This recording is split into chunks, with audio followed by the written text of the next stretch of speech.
जय गोमाता। आज होलिका दहनर शुभेच्छा और शुभकामना। हिरण्यकश्यप होलिका को पठाई भक्त प्रहलाद को मारिया पाई, कारण होलिका को वरदान थिला जे अग्नि रे से केबे पोड़ी होई परिबे नाही।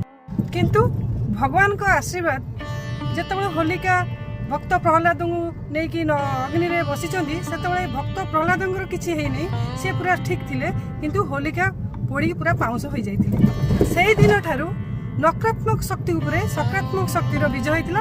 आ सेही उत्सव को होलिका बोली पालन करा जाउछि। कपड़ा आनिबे, ता उपरे गोटे पानी नथिबा सुखिला नड़िया, हलदिया सोरिष, गोटे टंकाटा और श्रीकपुर ताकू भल कि बांधी देबे। से नाली कपड़ा बांधिकी कौन करना घर चारिपटे बुलेबे आ घर भितर सब रूम रे बुलेबे। निजर और परिवार सदस्य समस्त मुंड उपर 7 थर आंटी क्लॉकवाइज से नड़िया को बुले नहीं कि आगर जो बड़कलार अग्नि संजोग होता पकईकी जलईदेवे। यह करने फल आपण आपण परिवार रोगमुक्त हेबे, धन धान्य पूर्ण हो, आपण परिवार सुख शांति रहिबे। गाँ बो विश्वास मातर जय गोमाता।